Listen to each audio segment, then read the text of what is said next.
Does it just make sense to only take private pay versus Medicaid in your residential assisted living? And what is it that I do? And I'm going to discuss why I do both private pay and also Medicaid, and also kind of a hybrid of both in certain facilities. So in this video, that is what I'm going to discuss. So if you're interested, make sure to stick around. What is going on, everyone? I hope you're all doing well. If you're new here, my name is Serge. Welcome to the channel. To all my reoccurring viewers, thank you so much for all the love and support that each and every single one of you have shown me. And if you have not yet, make sure to go check out legionassistedlivingacademy.com, where I teach how to start your own facility from A to Z. Also, you can book a one-on-one mentorship call with myself, and you can also book a full day with myself. Come out to Arizona, we'll spend the whole day together.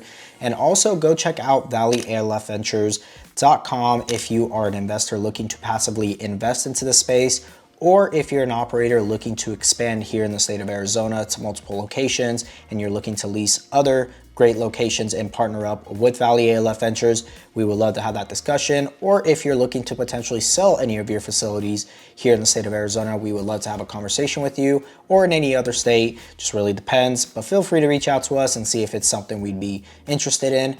Now that the housekeeping is all done, let's go ahead and jump into the topic of this video. Now, depending on the model that you are going to go ahead and pursue, depending on where you are at and the location that you're looking at and what the facility has to offer and the layout.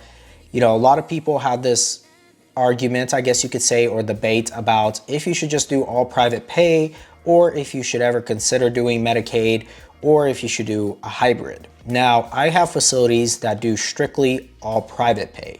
I also have facilities that do strictly Medicaid.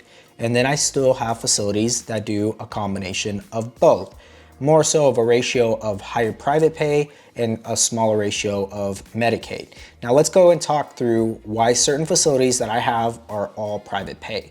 The ones that are all private pay first starts out with the location that it's in. The average income for a lot of the households in that area is over 6 figures.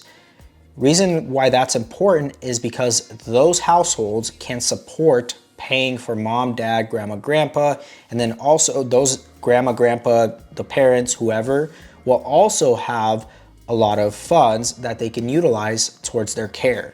And so with those homes being in those more affluent areas, the layouts are also what matters, right? There's a lot of private rooms, private bathrooms, or private suites in those homes that allow for a higher rate that you could charge for private pay.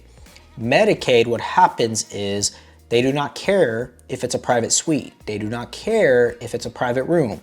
What they're paying based off of is the level of care of the resident.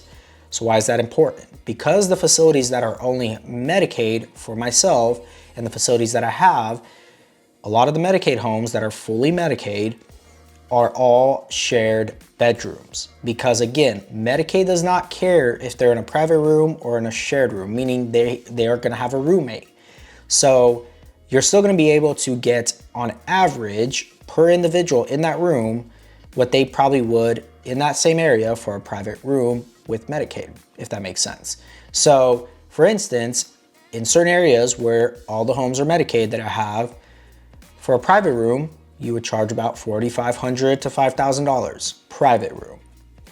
But with Medicaid, you can reach those same rates, but now you're getting 2 individuals in a room. So that same room, as long as it fits from a licensing standpoint, square footage wise, you can put 2 beds, and that same room would get 2 people in there with Medicaid, and now you're getting $9,000 to $10,000 a room.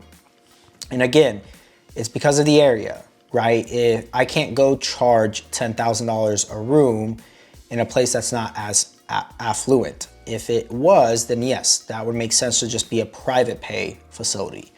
So now the areas where it's kind of in the middle, right? It's not necessarily affluent, but it is, and that's where it makes sense to have the hybrid model. Medicaid also doesn't care if you take private pay clients, and private pay clients do not need to ever know that there's going to be clients in there paying with Medicaid or having Medicaid supplement their care. So therefore, doing the hybrid also works because it gives individuals options, right?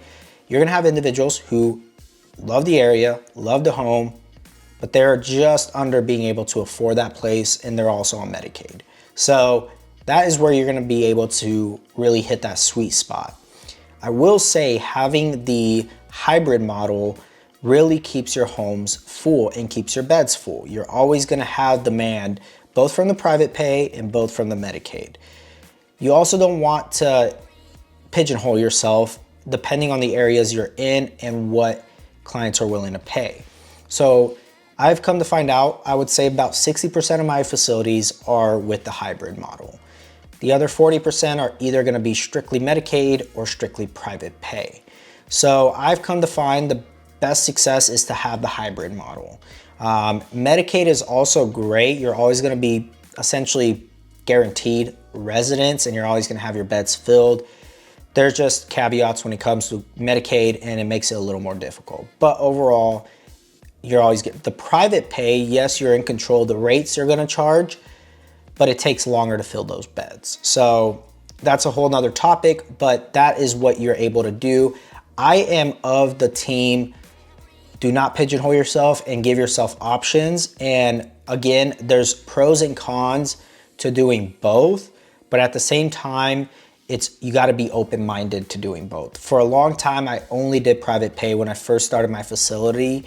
And as time went on and as I learned kind of the nuances of why certain places have Medicaid, why certain places don't, that is, I've shifted my perspective on it and I've learned and I've grown, and that's what you should always be doing. And that is something I'll always continue to preach just because it's helped me so much. So hopefully this video was of value for you. If it was, make sure to like, and then also comment down below your guys' thoughts, questions, anything you have. Feel free to also book a one-on-one mentorship call with myself. And with all that, let's go ahead. I'm gonna talk to you all in the next video. God bless.